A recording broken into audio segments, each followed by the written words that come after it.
By the time you see this video, chances are I'm going to be on vacation. Yay!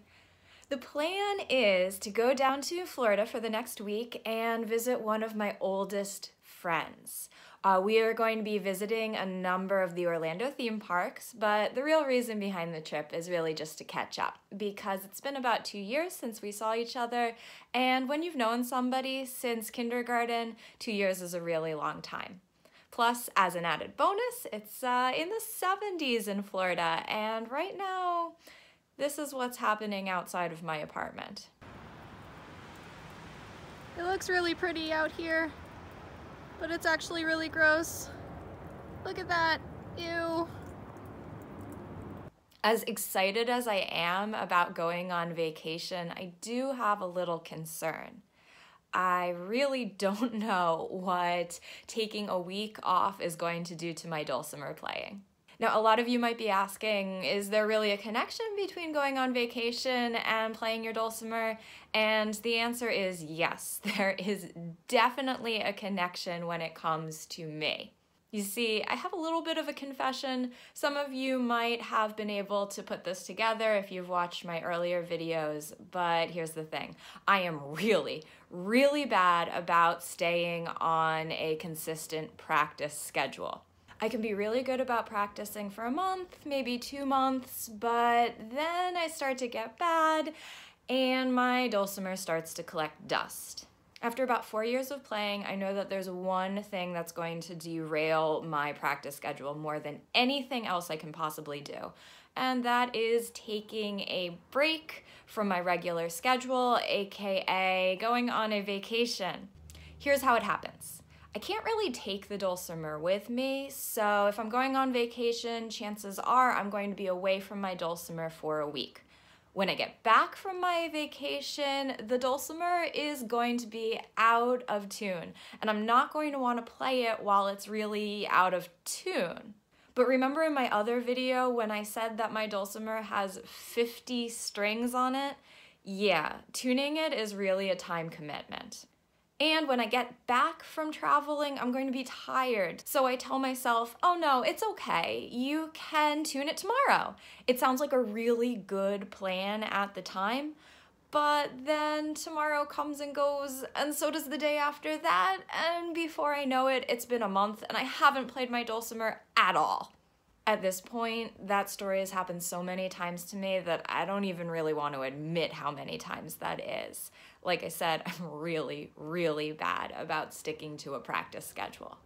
When it comes down to it, the real problem I have is motivation. As a self-taught player, I'm really just playing for myself. I don't belong to a group of musicians that play together. I don't currently have a teacher. So the only person who's really making sure I stick to any type of schedule or meet any goals that I create is myself. Sometimes the promise of getting really good at a song that I'm enjoying is enough for me to keep playing, but sometimes, especially if things aren't going the way that I expect them to, it's really not enough. I think this is a problem that a lot of self-taught musicians run into. You want to keep improving at your instrument, but at the same time, when you're the only one affected by whether or not you practice, it's hard to keep yourself accountable for the things that you're doing and the practice you're putting in. Now, with that said, I think it's totally okay to take breaks from your instrument when you need to. If you're forcing yourself to play, you're just going to start hating it. But at the same time, you do have to keep playing if you're really serious about getting better. Personally, I know that when I've been away from my dulcimer for a while, I start feeling guilty about not playing, and that kind of makes me want to play even less. So it really is important to be pretty consistent in the practice schedule that you're creating for yourself. So how exactly does someone keep themselves motivated to keep playing, especially when there's something like a vacation thrown in there? Now, I'm not going to try and say that this is some kind of how-to video, because obviously I am still trying to figure this out myself. But here's what I'm trying out now. I am making my dulcimer goals public.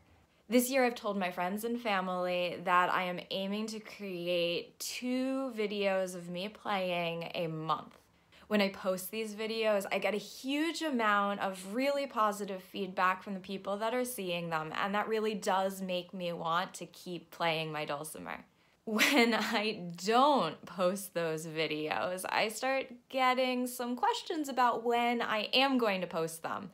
And that means that people are really excited about seeing what I'm doing, and that does make me want to go and make those videos. So either way, having that public support from people that I love and trust has really been helping me so far this year to stick to the goal of continuing to play my dulcimer. I love that there's people out there that are waiting to celebrate my progress with me. It really, really feels good. By posting on YouTube, I am expanding the amount of people who can see my work from just the people who know me personally in real life to anybody who really is interested in seeing what I have to do. I've only been here on YouTube for a month now, but I am so grateful to all the people who have liked the videos that I've posted here, who have subscribed to my channel already. Thank you so, so much for the support. Knowing that there are people out there that are really enjoying what I'm doing and taking the time to let me know really does help me with that motivation and inspiration to keep practicing and keep playing and keep sharing my dulcimer. And that brings me back to where this video began. I'm getting back from my trip in a week, and I've got my fingers crossed that all the things that I've been talking about in this video will be enough to keep myself on that consistent practice schedule. And actually, I'm feeling pretty positive about it. So, see you in a week, hopefully with a well-tuned dulcimer, and hopefully with an intact practice schedule.